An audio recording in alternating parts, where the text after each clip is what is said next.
Welcome back everyone. In today's video, I'm excited to share with you a bunch of recent pickups that I've acquired for the collection. We have everything here from droids to background characters, playsets, and vehicles.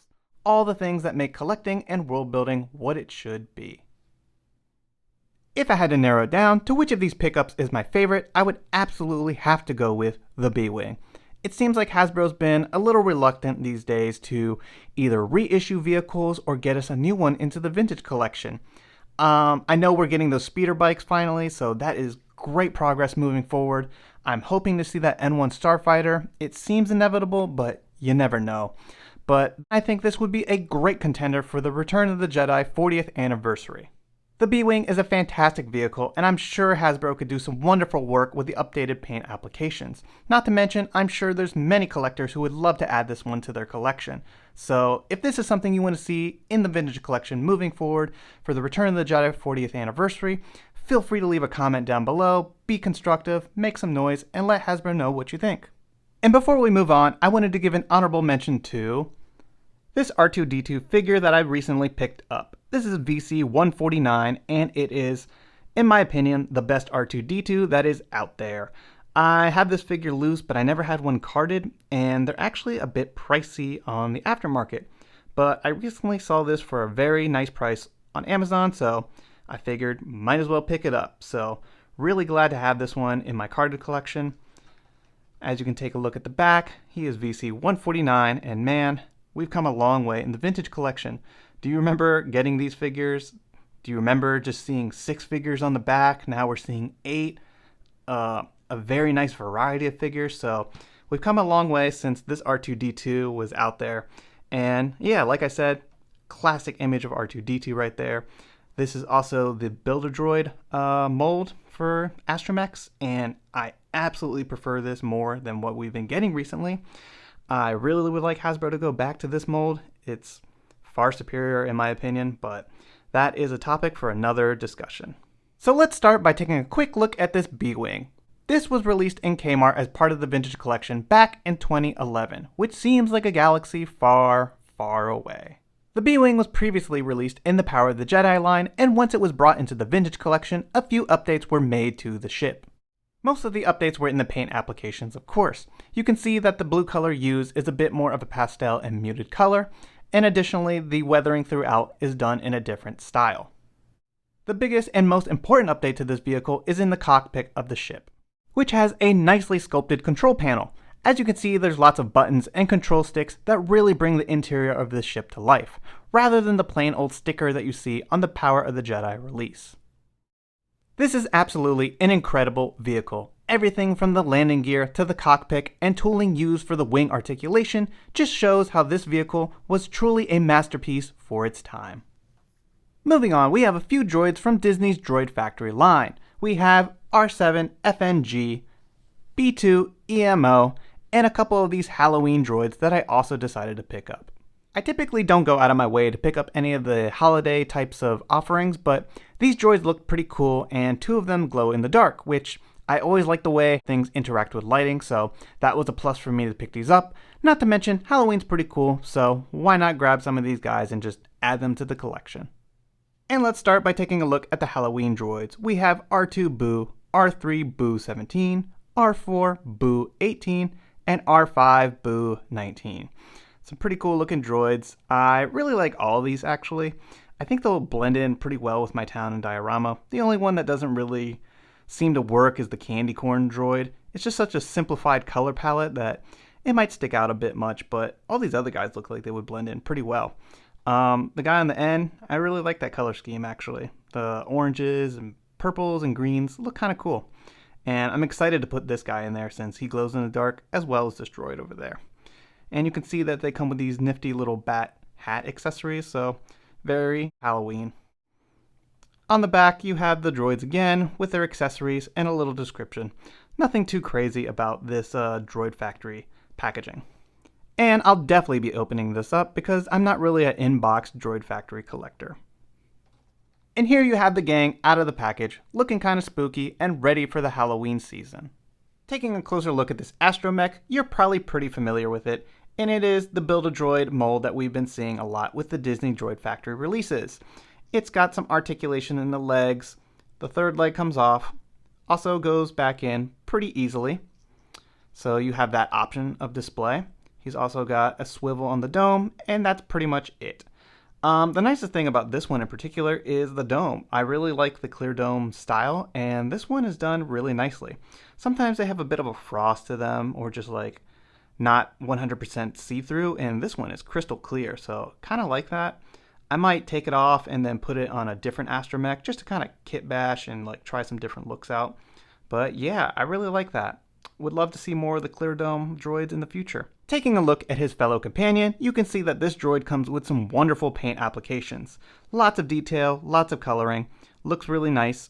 He's got his little bat accessory hat, which comes off very easy. It's just got a little peg hole in there that you simply place it on. So you can have him displayed like that, or simply take it off, lose it, and just have him displayed like this in your collection. So very nice stuff. Like I said, very happy to get these ones, and I'll probably just have them displayed throughout my town and just see how they look. And next up we have B2EMO, and I'm so excited for this one because it's the first figure from the Andor series that we're getting, and it's fantastic to have it before the show even airs. So definitely cool stuff. Hopefully the vintage collection figures are somewhere around the corner because I would love to have these figures while the show is on. Taking a look at the card, nothing too crazy or special here. Just an image of the character, and I think that's Galaxy's Edge. So if you're a card collector, it's pretty good. The droid looks cool. On the back, you have some information about him and his name. And apparently this droid was part of the Andor family for many years and pretty much just deals with scrap. So he's a bit of a worker droid. Taking a closer look at the droid, you can see that they did a fantastic job on this new sculpt. There is lots of incredible detail and just really nice molding throughout. The paint applications are done really well. You can see lots of weathering and scuff marks. So Disney did a fantastic job. If you take a closer look inside, you can see all sorts of little gear mechanisms in there. So that's also really nice to see. And yeah, for a brand new mold of a brand new droid, this is really exciting to get. I'm happy to have this one. I would have loved to seen it in the vintage collection, but if this is the way that we got to get this figure into our collection, I guess that's okay. I still think this would be a great vintage collection release, maybe in a deluxe set or something like that. So taking a moment to look at the articulation, each one of the legs is able to move, which is really nice. It's got a bit of a swivel to it. I'm not really sure how this droid moves around because we haven't seen it in action, but it seems like you're able to move each of the legs for it to like roll over any kind of obstacles and stuff like that. So really cool to see. The head is on a rotating turret. Also really nice. And I didn't notice this until I was playing with it, but if you apply a little force, you can make him move up. And you can do that to all 3 levels of this tier, just like so. So I'm not really sure what that enables him to do. He gets to be a little taller, which, you know, who wouldn't mind being a little more tall? So yeah, pretty cool stuff. It's nice that it's articulated. You can remove the head, like so. There's not any cool gears or anything showing right here like you see on the astromechs, but still cool that you can, you know, pop this head off and do some other stuff with it. So yeah, really nice stuff. I'm very happy to have this one. It has some remarkable detail and some pretty nifty articulation. So definitely cool one to get for your collection. And lastly, we have R7FNG. And as you can see, this droid is from Exegol. I really like this purple color scheme. I think it looks nice. I'm also a big fan of these droids with the triangular eye sockets. I think that's a really cool design. I love getting those kind of astromechs. And the card art it's okay. I gotta say that like it's a nice image of Exegol. You got the throne there, but it's just basically the figure photoshopped kind of on top. So nothing really too outstanding as far as this card art. So it's not one that I would ever go out of my way just for the card art. But you know, if you're a completionist, you might want this one. I mostly got it because I think he's really cool looking and Exegol is awesome. So why not have a Sith droid? Taking a look at the back, nothing too crazy here. Little description about him, which is kind of vague in my opinion. Basically just says that this droid is designed to not die on Exegol. So that's pretty much the story behind R7FNG. He's able to just be on Exegol. But yeah, this one's really cool. Excited to have him, and let's get him out of the package. And here you have R7 out of the package. A pretty neat looking droid. I gotta say that the paint application was done very nicely on this, so there's no like bad spill marks or anything like that. I think it looks really cool. The dome itself is painted in some kind of interesting matte type of finish. The dome is the part of the droid that glows in the dark, so that's pretty cool. Yeah, not much else to it. If you remove the dome, there is unfortunately no cool like detail or weathering or any metal effects right there, so that's unfortunate, but this droid is mostly meant for like, display, so you're not really going to take his dome off too much. But yeah, there you have it. Not much to it. Definitely a cool droid to get, and I'm going to have him displayed with all my Sith figures. And the last two items that I've recently picked up are this awesome playset and comic pack, both from the Legacy Collection days. We have The Disturbance at the Lars Homestead and Empire No. 8 comic pack. I was really fortunate to pick this up for a reasonable price. Usually the comic packs go for very high prices on the secondary market, and I was definitely lucky to pick this one up.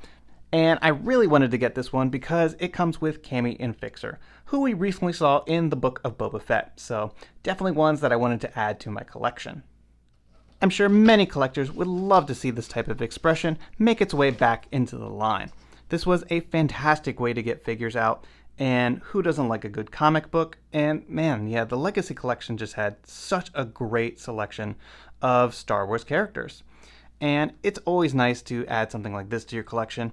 We never really saw these characters in Star Wars media. They're in deleted scenes of A New Hope, and then seeing them recently in the Book of Boba Fett, I just knew these ones had to get added to my collection. So excited to open this one up. I know that might be a little painful for some people because, this is a bit rare and highly collectible, but I really want to add these ones to my town.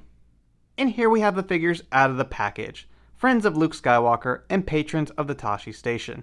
Once again, the Legacy Collection delivers us some really cool background characters. Taking a closer look at Cammy, she has some wonderful sculpting on her attire and boots as well. The figure looks really good, face sculpt is pretty decent for the time. She's got great articulation in the arms, which allows her to hold this accessory she comes with, this neat little space dog. The only downside is that while the figure does have ball jointed knees and, swivel hips, she can't really sit due to the skirt. While it is of a bendy plastic nature, it just does not have like a slit on the side, and it's not soft enough, allowing her to properly sit all the way down. So that's a bit unfortunate, but regardless, I'm happy to have the figure, and she'll look great standing in some of my Cantina displays. Moving on to Fixer, we have some excellent sculpting as well. The folds in the pants and jacket, along with the attention to detail, really help bring this attire to life. Additionally, we have a really nice head sculpt for the time, and it's just great that we were able to get these background characters and really help fill out our displays. Human characters are always necessary to fill out multiple Cantina displays, and I would love to see more of these moving forward in the vintage collection. But it's also not something that I think we'll be getting, so it's really great that I was able to pick this one up and just add it to all my scenes. And at last we have The Disturbance at the Lars Homestead, a must-have for anyone wishing to set up a Star Wars diorama that's focusing on Tatooine. The back of the box has some nice imagery which shows you the contents inside. You get the Lars Homestead, a Womp Rat, Aunt Beru, Uncle Owen, a Sand Trooper, and a Moisture Evaporator. The unfortunate thing is that the figures are quite outdated. This Aunt Beru is from Power of the Force, as well as Uncle Owen, and this Sand Trooper is just completely obsolete now with the types of Stormtroopers that we're getting in the vintage collection. So really, you're getting this set for the Lars Homestead, the Womp Rat, and the Moisture Evaporator accessory.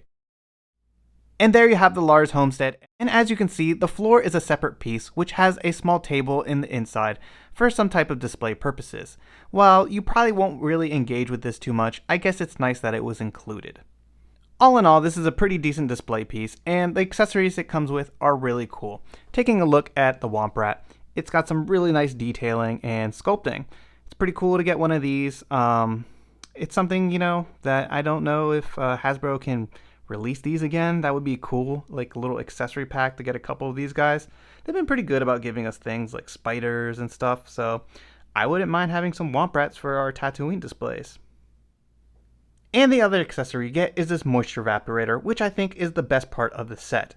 This has some really nice sculpting, and it's such an iconic piece to the Star Wars universe that these are absolutely necessary for your dioramas and displays. This is another thing that I think Hasbro should consider re-releasing into the vintage collection as, just some type of world-building element, like whether they're selling 2 of these in a box, maybe some Womp Rats. That would be a fantastic way to get these into collectors' displays. It's really nice. I would love to see it with that vintage collection paint application treatment, just really weathered up nicely and just a proper color, because I'm definitely probably going to paint this myself. It's a really odd, like shiny, almost like gold color, which it doesn't look right to me personally. These are supposed to be kind of like white and just like a lot of rust and just weird runoff and all sorts of weathering. So that's probably what I'm going to do to this. Just to make it look better, because I'm not too happy with it. But yeah, this is something I would love to see in the vintage collection done proper. And as you can see, I've added some droids and other accessories that really just help fill out this diorama and bring it to life. So hopefully one day I'll start to work on my Tatooine display and be able to share that with you in the future. I hope you've enjoyed this video and taking a look at my most recent pickups. Feel free to let me know in the comments down below if you have any of these droids or you're still looking to pick up some of these items. And don't forget to drop a like on this video if you enjoyed it, and subscribe if you're new to the channel. It really helps and is always greatly appreciated. Thanks everyone, and I'll see you on the next video.